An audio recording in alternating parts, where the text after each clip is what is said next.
Hello, everybody, and welcome back to another video on the Waves of Communication channel. My name is Marci Melzer, and I'm an intuitive speech language pathologist and language facilitation coach and consultant. And for 30 plus years, I have been equipping and empowering parents and caregivers around the world to connect with the late talkers in your life and facilitate the spoken language that they are missing, that they need to share their wisdom with the world. And today we have a really special topic that I have brought up for you. We're going to be talking about specific speech tips for those kids that are super, super smart and they're still not talking. These kids have chosen to focus their brain power on developing more intellectual kinds of knowledge, more problem-solving kinds of skills, and they are not choosing to use spoken language to share their wisdom with the world. I believe they're too busy, their brains can only do so much, and they're too busy digging into their scientific mind, to their problem solving, to figuring out why things are the way they are instead of just memorizing. They've moved past that stage and they really want to find out how the world works in their own unique way. And they're super special kids, and they often choose to not use spoken language. Again, not focus on that. And we're going to be talking about those kids today. Now, if you are watching this video, either live or on the replay, you may be here because you have seen this video. It is called Exploring Einstein Syndrome. And in that video, if you haven't seen it already, I put its link in the description box. That video talks more about if your child is in this realm of super smart late talkers that are not late talking due to a slow auditory processing or a other physiological kind of problem.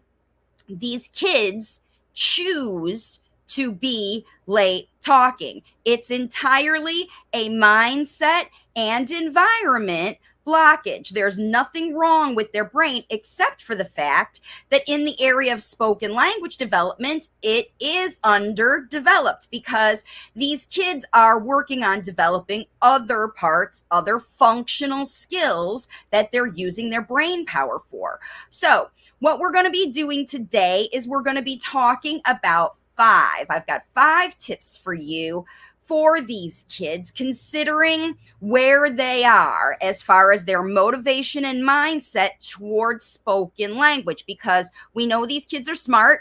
We know they are learning. These are the kids that already know ABCs and numbers, have already started to do math, are reading, are hyperlexic, are maybe diagnosed with autism, and maybe not. It doesn't matter for this purpose of this video. We are talking about the mindset of the late talker who is choosing to focus on things that are not the typical, that are not the play and stuff. So what we're going to be doing is getting into some tips for these kids. So you know who you are now that I've described all of that. So let's get into tip number 1, and it is this right here. We have to give these kids credit. They want to know about their life. They are focused on increasing their learning and their intellectual knowledge. So the first thing that you have to do is join them where they are in their mindset of learning. And you have to give them credit for being prepared for whatever they're doing. They are where they are, okay? So you need to assume that this child already understands far more than they readily communicate. They've been demonstrating it in one way or another. How do you know they know how to read? How do you know they know how to solve 500-piece puzzles? How do you know they know how to unlock every door in the house and find everything as soon as you hide it? And, maybe they're not doing intellectual things, but they are functionally showing you that they know a lot more than they are readily communicating, either verbally or non-verbally, because these kids don't even bring out their non-verbal communication to share with you. And there are reasons behind it. Remember, Einstein didn't talk for a reason. And when he started talking, it was when people started listening to him. Okay, so the first thing you must do is realize that these kids are people, and that they know what they know, and that they want to share what they know, what they have discovered through their scientific exploration and hypothesis, and literally doing the scientific method every single day about everything they go into. These kids want to share what they've discovered. You just have to assume that they are discovering and they want to share it. So you directing these kids to do what other kids are doing is probably what is blocking a lot of their speech. And when you take the time to engage, now, first of all, you're assuming that this child knows something. Now, in the next steps, we're going to talk about how to find out what that is and use it as a language facilitation tool, like you do with a child who is focused on watching things fall, or, whatever. We're going to talk about it, okay?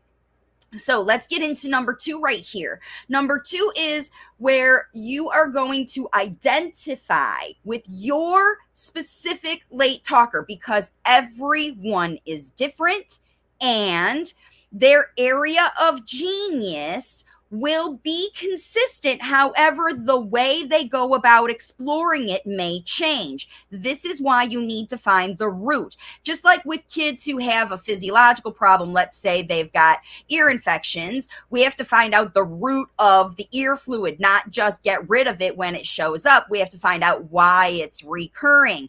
In this case, why is this child consistently focused on other than what you want them to be focused on? It's because they're focused on their area of genius. And if you shut down, or someone else shuts down, their current exploration method, their current experiment, okay? If someone shuts down their current experiment, they haven't stopped focusing on their area of genius. They will use their area of genius to find a new way to explore their area of genius. That's how these kids work. They are hyper focused on, I know what I know, and I want to learn more. I want to learn more. Remember, when you get on a rabbit trail you follow on Google because you get excited wanting to explore something about your child, or even something else, how to get a stain out, or how to fix your car, or how to, make YouTube videos, or whatever you're exploring, and you watch 100 videos all day long about that. Think this is the same mindset of these late talkers. They are focused. They're already focused on something. You need to find out what that is, because without you understanding this level with this child, you'll never engage with them. They'll constantly be distracted by their area of genius, because remember, these children have chosen.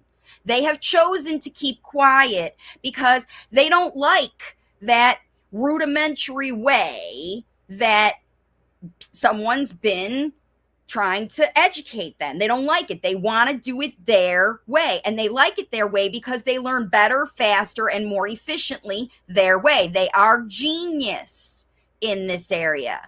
They could be better than you in this area. It's how the kids learn how to do the YouTube, how they learn how to find their videos in other languages, how they learn how to find letters and numbers everywhere. When you're at the grocery store, when they see it in your house.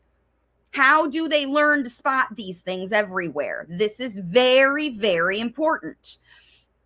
And how you identify it is you look for independence. What are they doing without you? Because remember, what you show them, they're choosing to say, nah, no thanks. That's not for me. That's not my way. It's too boring, too easy, too rudimentary. For these kids, it's not too challenging. And most of the time, it's because I already know that.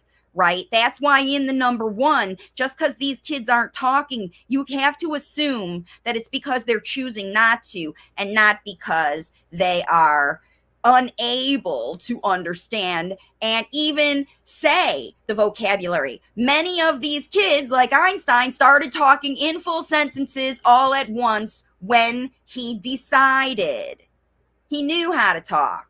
Somehow, in some way, he was practicing that in his mind, thinking about how to say words. It just was not important enough.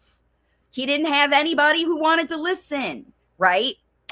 So, watch to see how they do. Make a note of the patterns, and the patterns is key here. And I've got a bonus tip at the end that you're going to use this information for. Another reason that patterns are important to these kids, because look behind me.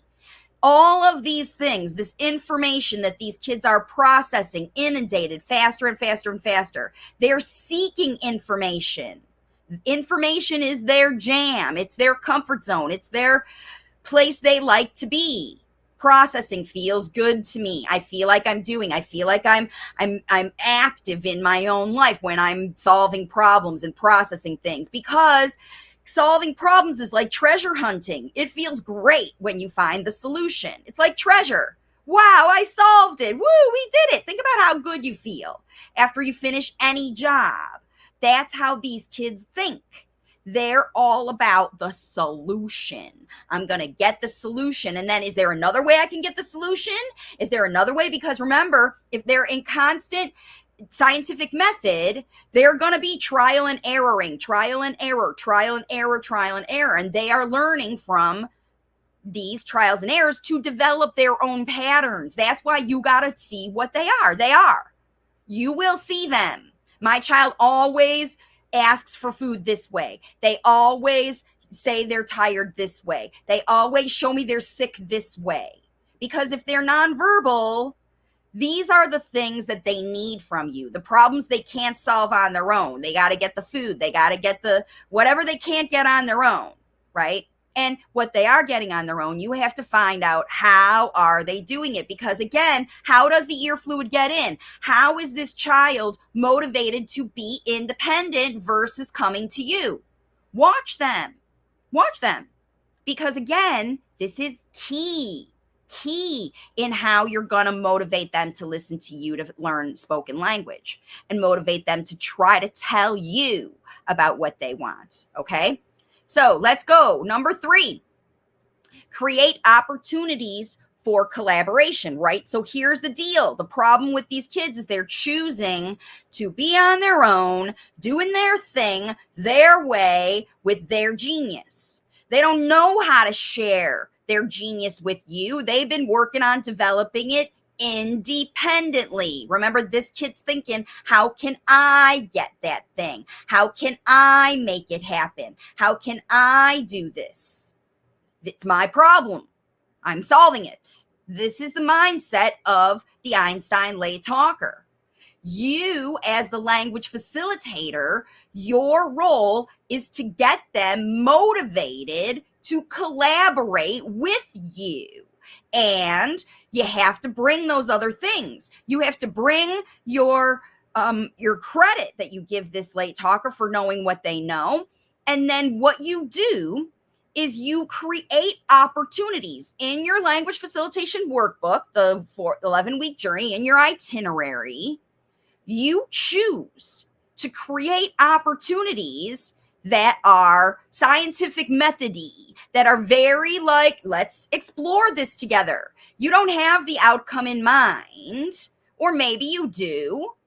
It doesn't matter, because the process of the process is what these kids are excited about. They are problem solvers. They like problem solving. As soon as they're done with one problem, they find a new problem. They like to solve problems because they like the result that they get. Okay, so what you got to do is you got to create this scene, this opportunity. And so these are genius activating challenges. If your child likes to measure, if your child likes to spin, if your child likes to test gravity, you know, how do they play with their toys? What are the patterns that they're doing? We didn't talk about some of the patterns you might see. You might see kids testing gravity. You might see them testing because they're testing, they're experimenting. How fast can I run? How high can I jump? How much does it hurt if I whack myself with this? What does this sound like versus what does this sound like when I scratch on this versus I scratch on this? What does it look like when I drop, flower petals versus water? Why are they focused on these things? What are they wanting to learn about it? Why do they want to see it over and over and over again? A lot of parents might think that these are sensory preferences, but look at how your child engages with it. Are they just enjoying and relaxing, or are they digging in and problem solving? Because that's what these kids want to do.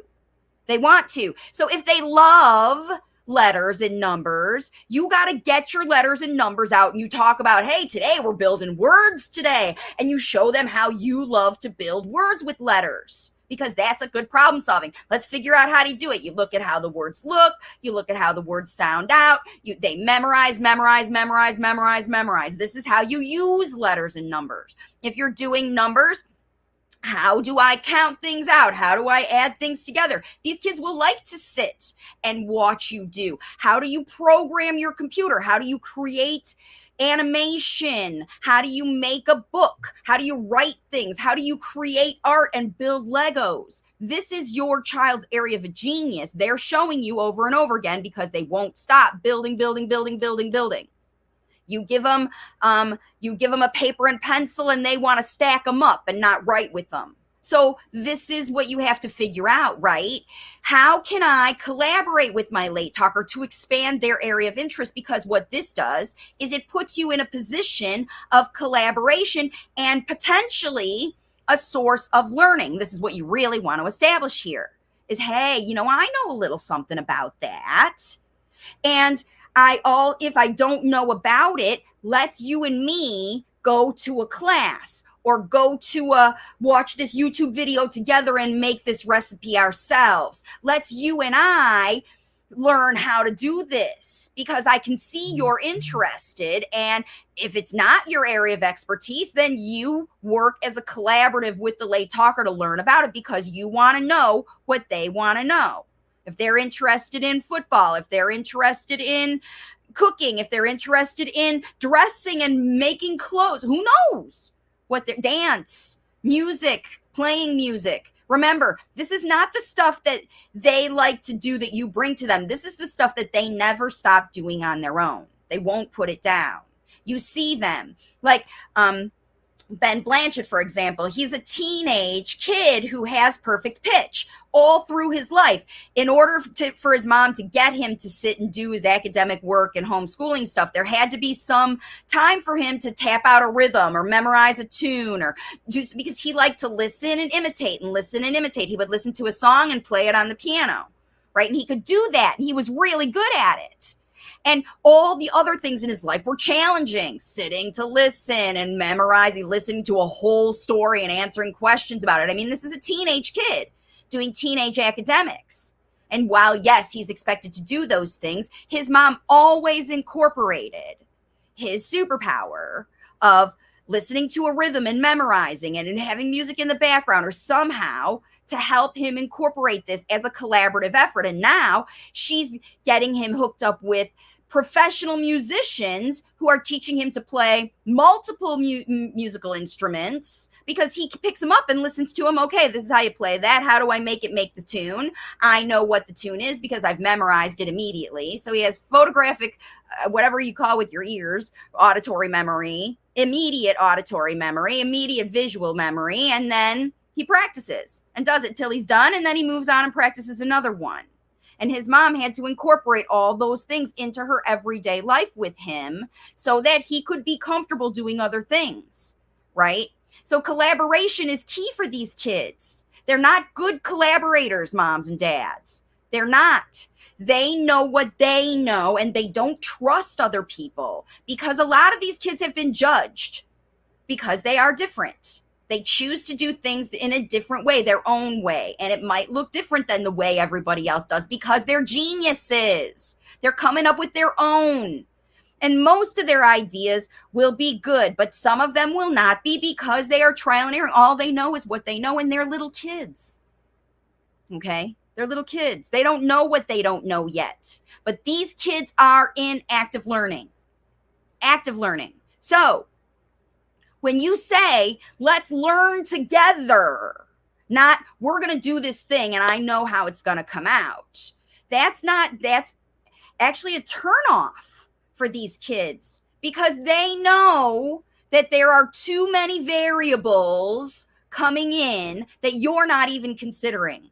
What if the light goes out? What if the whatever? What if we don't? What if, what if we run out of eggs? What if the egg's bad when you crack it and then we don't have any more eggs? These are the things that these kids are doing. Their brains are inundated. Problem solving. How does this relate to this? How does this relate to this? How does this relate to this? Patterns. Okay? Because their patterns are their comfort zone. So, collaboration. We're going to take this on together and find out what happens. That's these kids' jam. Please, let's go. Let's learn together. And then through the whole process, you talk about every bit of it. What did we learn here? What did we learn here? What did we learn here? Don't bypass that part for these kids. They are expecting it. And if you bypass that part with these kids, they'll quit coming to you to collaborate because they're like, dude, I know more than you. You're not helping me. You're holding me back. This is what these kids think, unless you are collaborative.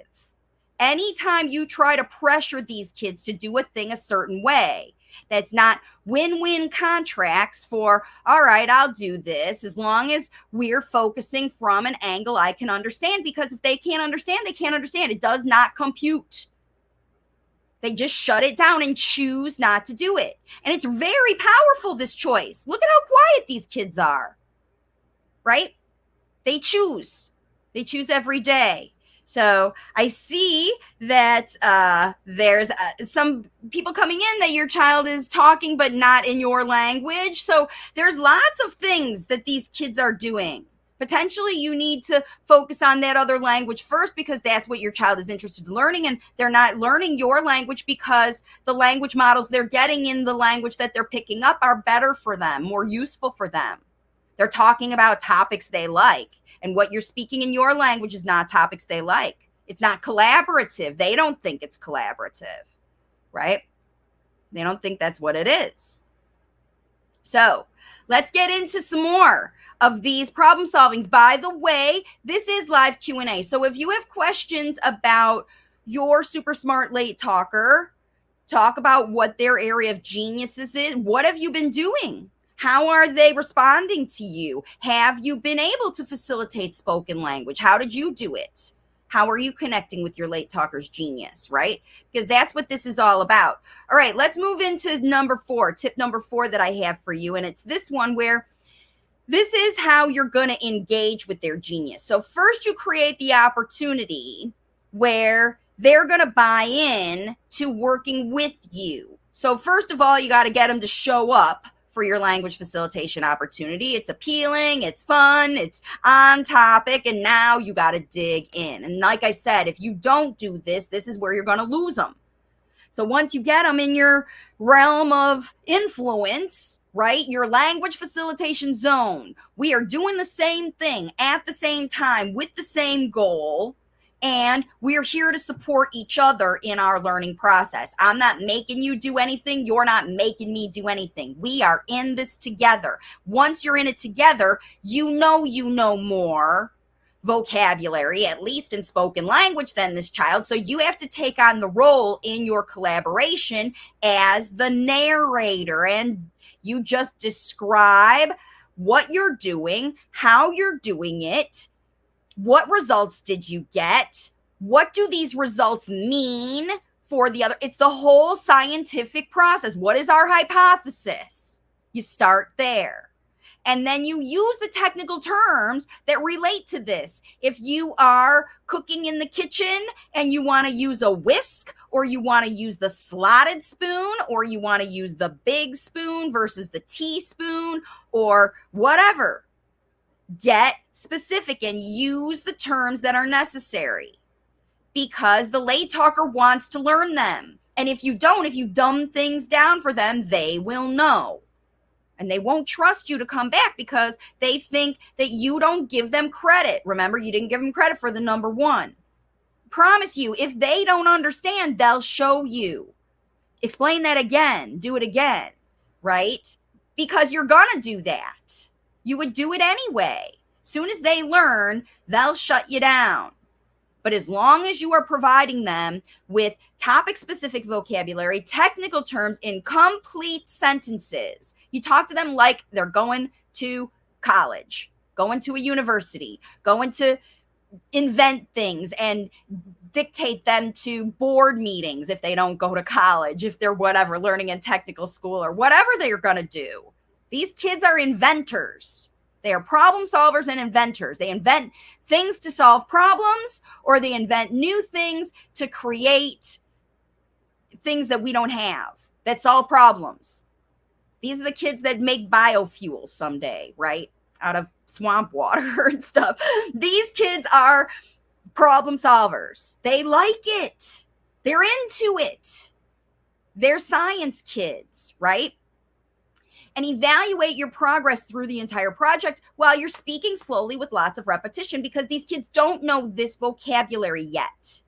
That's what they're missing.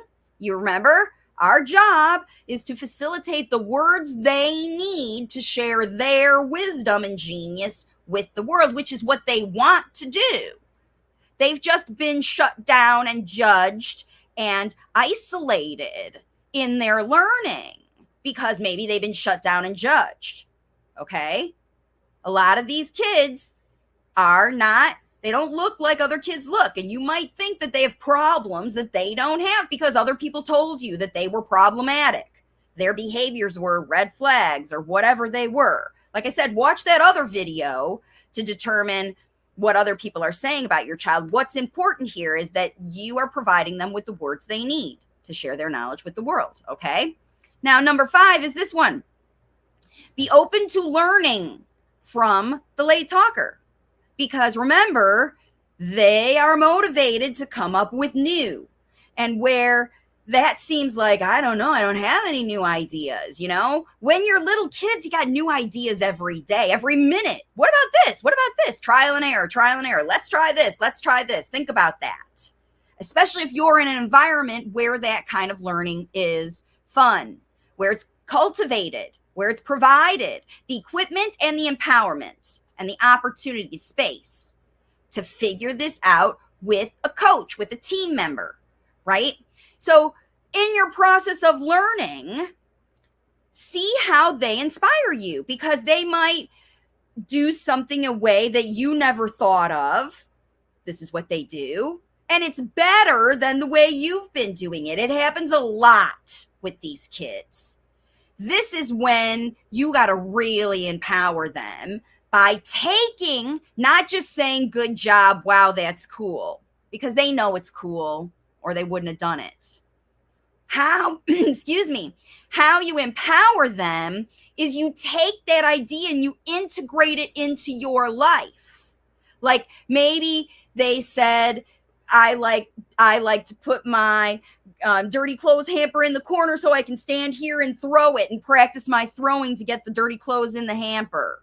And that's their new idea because they like to do that. And now you realize, hey, this is a way I can work on fine motor and hand-eye coordination and all that stuff at the same time. All right, that's our new habit. We're going to play basketball with our dirty clothes every day. And that's just a really tiny, minor example of empowering a child's genius. Like, hey, I got an idea. Let's play basketball. Because it's more fun. And it always gets the dirty clothes in the hamper instead of on the floor. Win for you and win for them, right? This is how these kids will come out, because, hey, if she liked that idea and she liked it so much that she incorporated it into our life, what about this idea I've got? What about this idea I've got? What about this idea? And they won't all be great ideas, but When they are great ideas, give them credit. That gives them motivation and empowerment to give you more good ideas. Okay? So this is really super important about that, okay? And I see some more questions coming in, so we're going to get to those questions, but I do have a bonus tip for you, and it is this one right here. So remember, we talked about those patterns, right? These late talkers, they learn to use patterns for their safety and security. They want to know if they feel good when they can predict an outcome, because remember, they've been doing, why does this happen? If I do this, will this happen? The hypothesis, they test it. If I do this, this happened. When I'm smart, I figured it out. Now I'm always going to do this when I want this to happen. This is how their brains think. Okay. With language learning, they use what they hear over and over and over again to develop the spoken language that they will choose to use. Because they'll hear things from you that they are like, yes, I agree, you're right. And when you say that, I feel empowered. I feel like I know. I feel like we're on target. I feel like we're getting somewhere. You put gasoline in my tank and we are going. And they're going to pick that up and they're going to use it again. First with you, right? First with you, the people who they trust, the people who gave them those words. They'll try them with you. You mean like this? You mean if I explain it like this, you understand me? Because you're showing them, number one, the tip number one, that you understand that they have tons of knowledge in there. And now I get what you're talking about. I see what it is. And they know you need to understand that. So how you respond to these late talkers' tries is with I understand what you say, and here's how you respond to that. I'm going to respond consistently. I'm not going to judge you. I know it's not going to be accurate coming out. You're trying with me.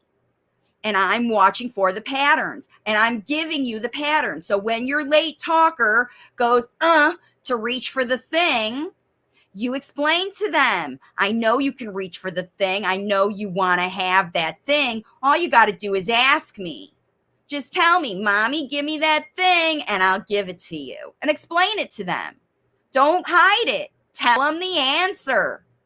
Because they're like, look, you got a solution to a problem. Share it with me. I love solutions. I solve problems every day. I'm building a whole repertoire in my brain of solution. I don't need specific vocabulary. I need to know how to use that vocabulary to get my outcome, or to keep exploring so I can figure out what this outcome is.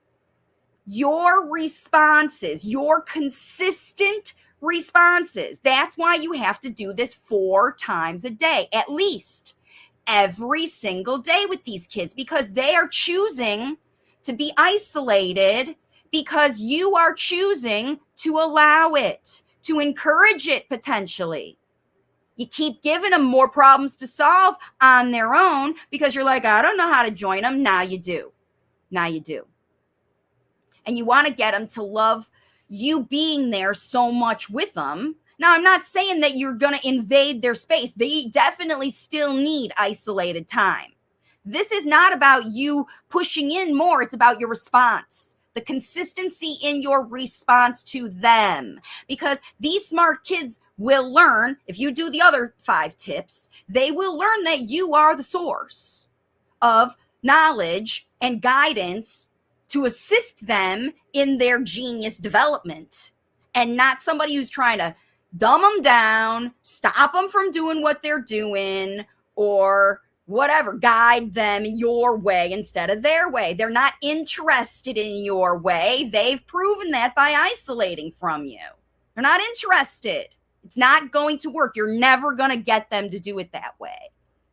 So just give up that business and figure out what they want. When they come to you, you respond consistently with understanding and Evolution. Haha, you're bringing an idea to me. Let's dig into that idea. Assume they want to dig in every time.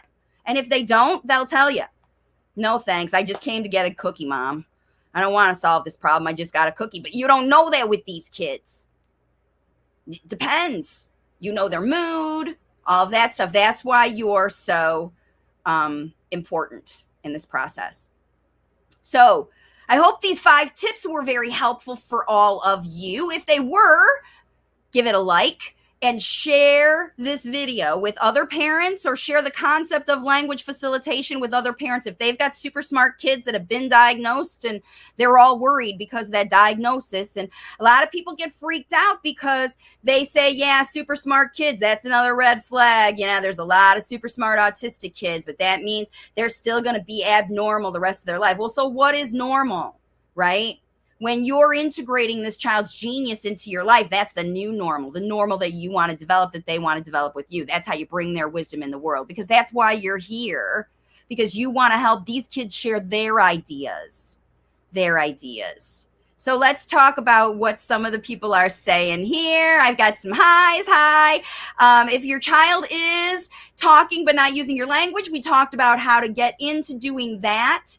There are many videos on my channel where you can do it on a desktop, go to the Waves of Communication channel, go to the little magnifying glass and type in bilingual, multiple languages. You'll find all of my videos are keyword marked. So you can find videos that have very specifics about that. But if your child's not speaking anything, you want them to say longer sentences. You want them to say multiple languages. You want them to use more advanced vocabulary. You want them to be more social. It all comes from your models and your facilitation of those opportunities. And this workbook that's in the description of this video, you can get it around the world in 3 languages right now: Hindi, Spanish, and English.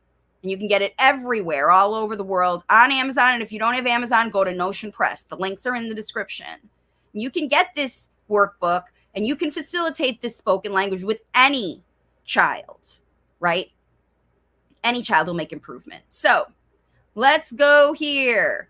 My kid loves looking at flashcards. Following your advice, we started using them to talk about all the things we can of the flashcard he's looking at. When we can, we pretend play. Perfect. This is great because he's bringing you these flashcards.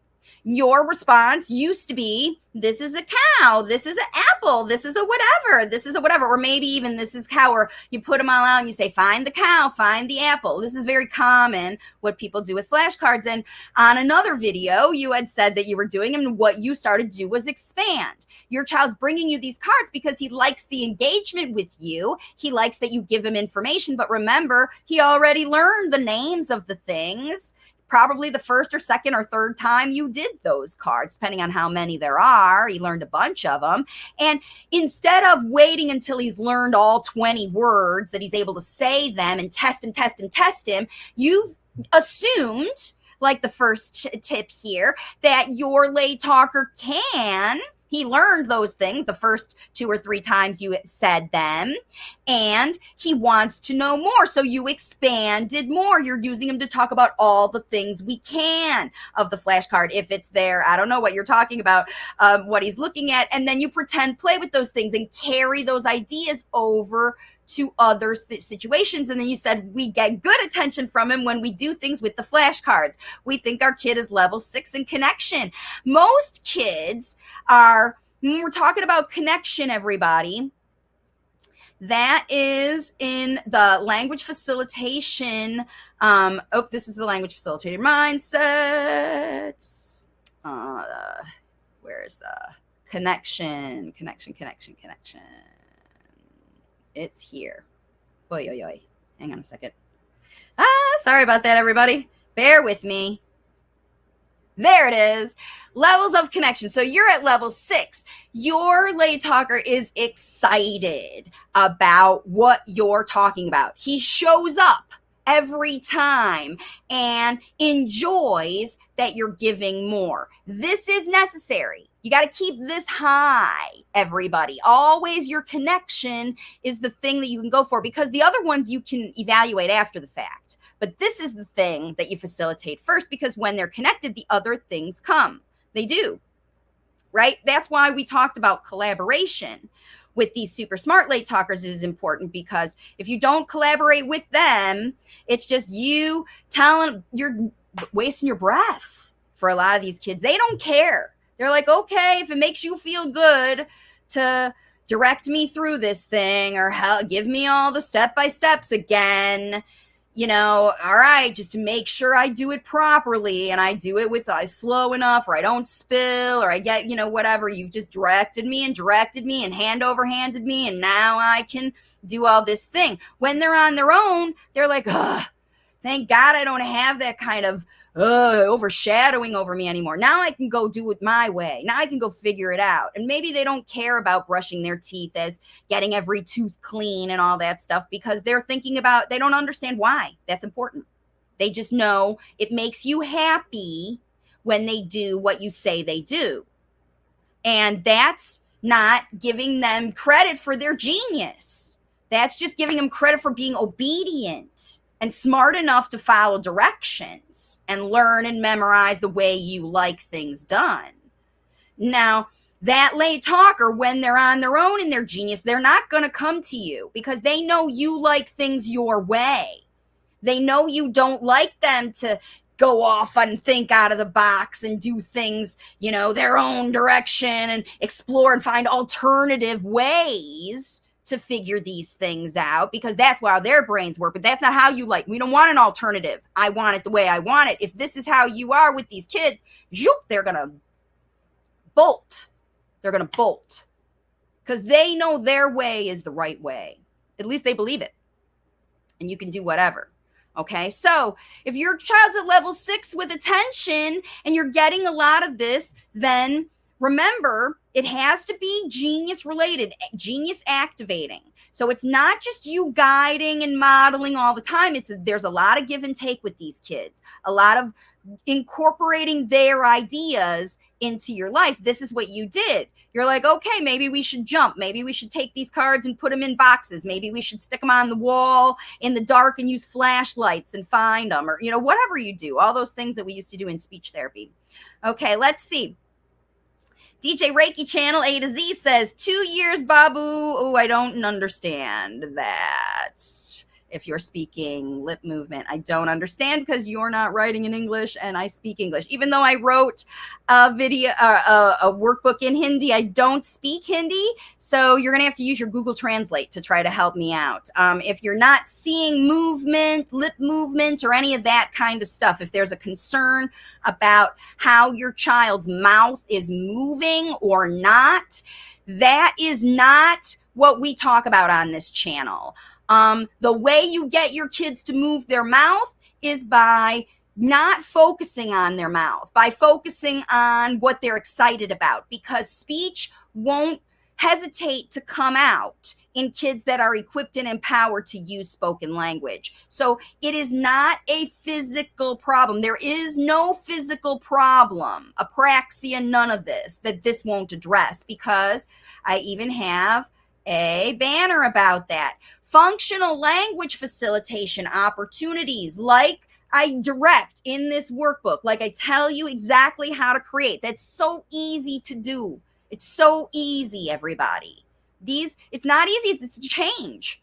It's giving up your old habits and doing these new ones that is what's challenging to most people, because it is proven in science labs, in fMRI studies, with universities, and with my clients who are around the world. More than 100 clients have been able to see improvement with their kids when they just did this. They activated neuroplasticity through their active language facilitation opportunities. And facilitation, the actual language models they work were the right words, the right way, at the right time, and they were consistent, and they used the right patterns, and they used the motivating language that these late talkers needed, and their brains and their motor skills developed at the same time. Okay?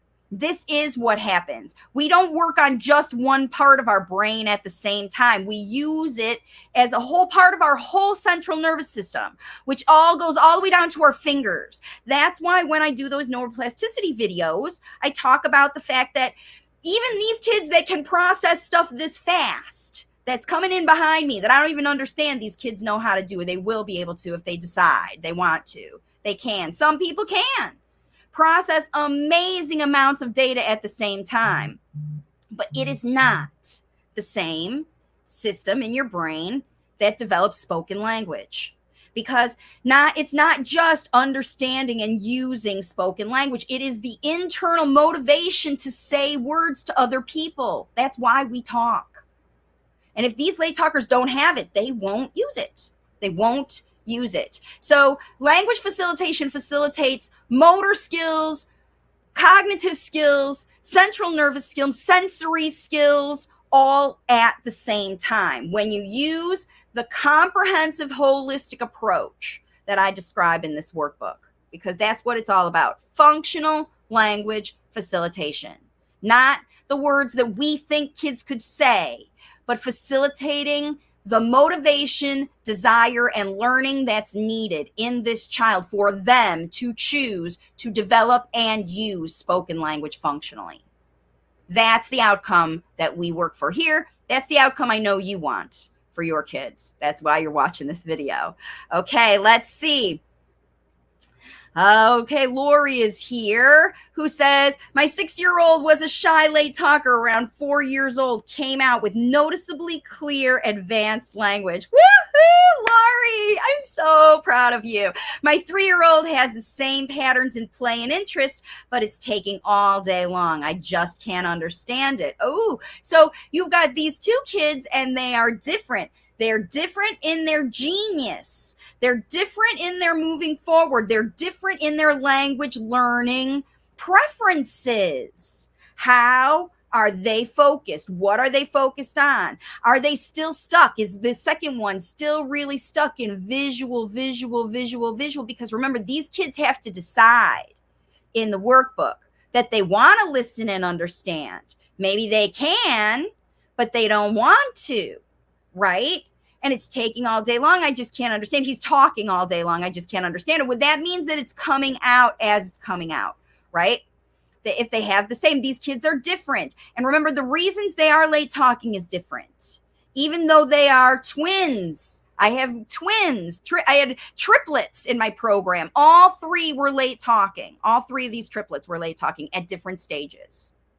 And all three of these kids are using spoken language. But that third one, the one that was the most delayed and the one that started talking the latest, is still the quiet kid who only talks when he needs to. And child number 1 won't shut up. And child number 2 is trying to figure out how to be empowered. He was always the middle kid, right? So he was even more empowered than the first one to get his voice heard, to overcome that first one that was really good at all the physical stuff.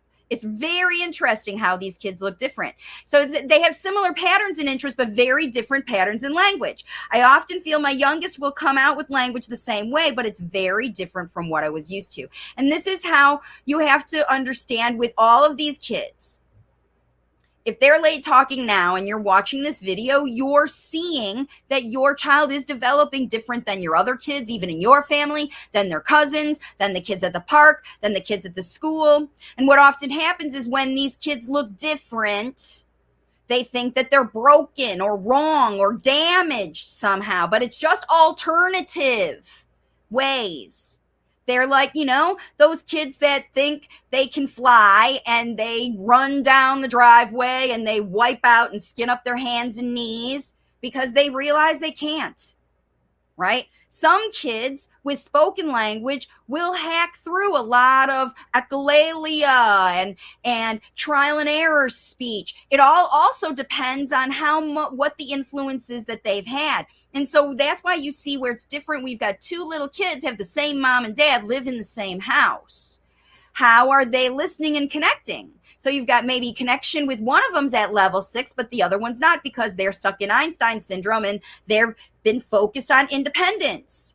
And it's not that it's that you're bad or wrong even that they choose. They just get exploring.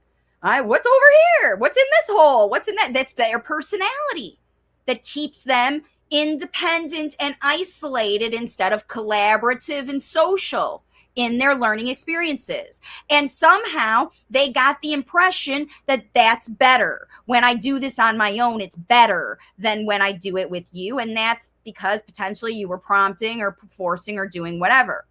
They will keep trying as long as you keep responding. That's why the response is so, so important, because you hope that they're going to change.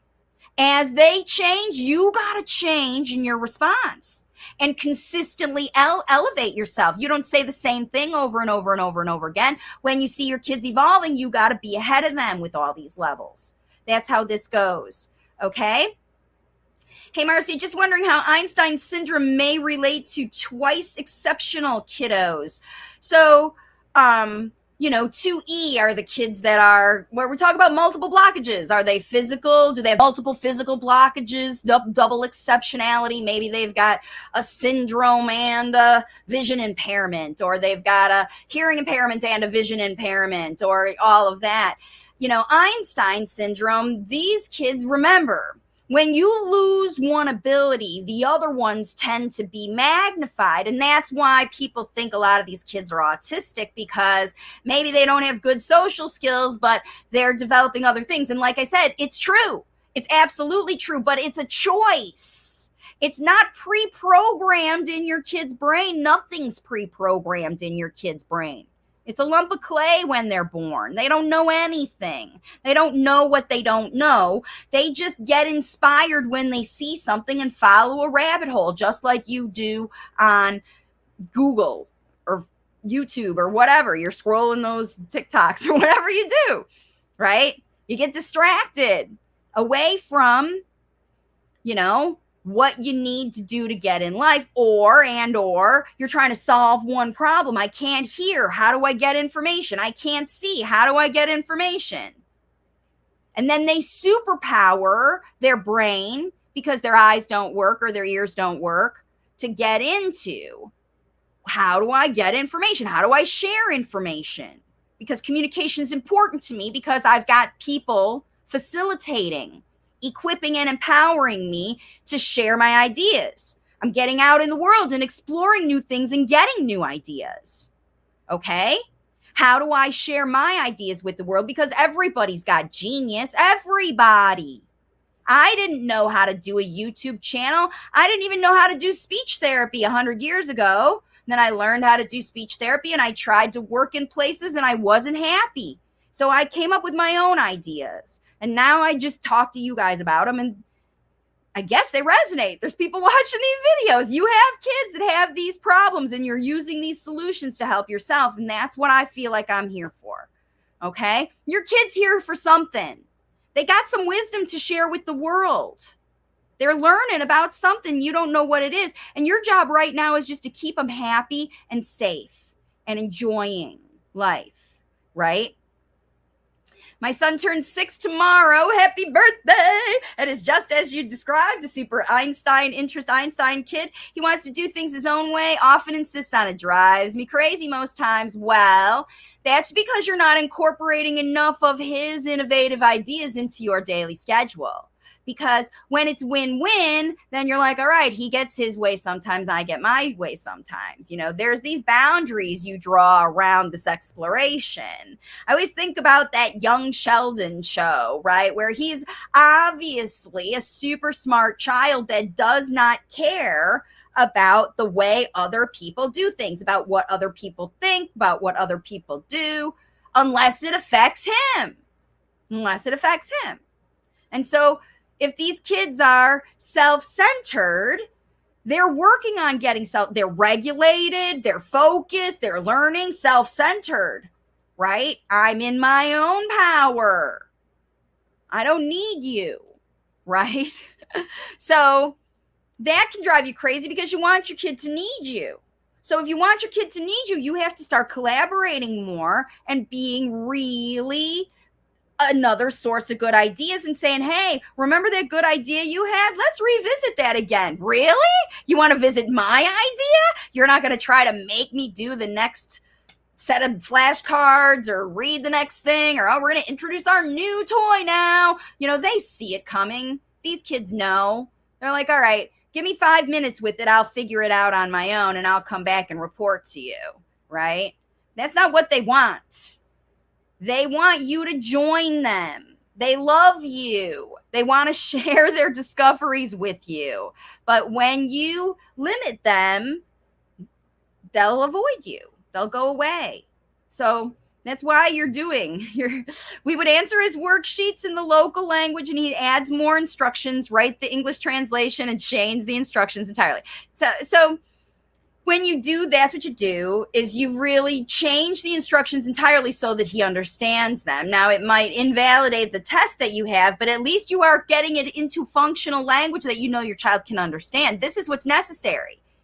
If your kid's they're failing the tests because they don't understand the questions and whatever's going on, potentially the way that person's writing isn't consistent. It's not repetitive enough. It's not clear enough. It doesn't provide enough detail. Maybe it's too general. All of that stuff. Dig into why you need to do these things and why your kids, why it's better for them, and they will. They show up and they will do it. So if that's it, if you can't, when other people talk about, I can't get my child to speak one language or the other language, it's not about worksheets. It's not about practice. It's about functional everyday stuff. So how are you speaking your own language when you're getting dressed, when you're brushing teeth, when you're giving them a bath, when you're driving in the car? It's not about sit down. None of this. I don't want to make sure all of you have that. If your child enjoys sitting at the table and doing flashcards, or they enjoy sitting and reading and writing or doing homework or that kind of stuff, and they bring it to you and they drag you to the table and make you sit down, that is one thing. But unless that happens, I don't suggest that at all. In fact, that kind of come sit down at the table and do things with me is what shuts these kids down. Shuts them down. You have to get them to meet you, and you meet them where they are to get you to meet you where you are. They have to, okay? So, let's see. This is, you translated it to English. No talking, no lip movement. Yeah, so that comes from that child not valuing speech. If a child here, let me put it up here. If a child is choosing not to talk, they're isolated, they're, mute, basically. This is a child who's not moving their mouth at all, who does not value speech whatsoever. So then, the problem there is that you're going to have to show your child how valuable speech is, how easy it is, how happy you are when they try to talk with you and practice sounds and play with noises and all that kind of stuff, and bring the mouth involved in your communication, because you also are empowering your child to be silent by consistently responding to their nonverbal communication without any talking at all. Yeah. So, and if your child's already 2 years old, they're just testing to see how long they can go without trying to talk yet. So you just haven't facilitated their movement. They don't even understand how valuable speech is at 2. So you got a lot of work to do. The workbook will help you. Yeah, and usually with 2-year-olds, it switches pretty quick. But remember, they don't know any language. They're 2. They don't know anything. They're not going to start talking until they find something fun they want to imitate and play with. Little kids play with, you're playing with the duck in the bathtub, and all of a sudden they see it and they pick it up and they say duck, because they're like, I know this. I know this. I can say this, and you're listening, so I'm going to say it and see what happens. And then you go, oh, wow, you said duck. You're right. Quack, quack, quack. It's a duck. You're talking. And the late talker goes, oh, yeah, I get a good response when I say words. You give me more things to listen to when I say words. You motivate me when I say words. So that's what you got to do. You got to motivate this late talker to get talking. All right, last question. Thanks so much. I really love how you explain things. I learned so much today. I really, really appreciate this video. I will rewatch this. Thank you, Joby. I'm sending you all the best energy, all of you who are watching me today and every day. Remember, every Thursday I do live Q&A right here on the channel. Be sure to like this video, subscribe to the channel, and if you want to work with me, visit wavesofcommunication.com. And there's a free class. You can book a call with me. If you have booked a call in the past 2 weeks, just FYI, my appointment system was broken. If you booked a call and I didn't show up, I completely apologize because I didn't even get the message that it would happen. So please return and book again if you're interested. They had this happen with somebody and they let me know. Thank goodness they just signed up for the program. So hi to Vicky. Welcome to you and your family in the program. And shout out to all you people who are considering language facilitation. You can book a call with me, talk to me about your family, talk to me exactly about how I can help you. And this is if you get ready for coaching. If you try the workbook and it doesn't work for you, if you try the videos and it doesn't work for you, if you want faster results with all of that, that's when you visit wavesofcommunication.com and join our lifetime coaching program where I help you hold your hand the whole way until you facilitate your child all the way to chatterbox status, to the point where you don't need me anymore. So thanks so much for watching every day. I'll see you all in the next one, and bye for now.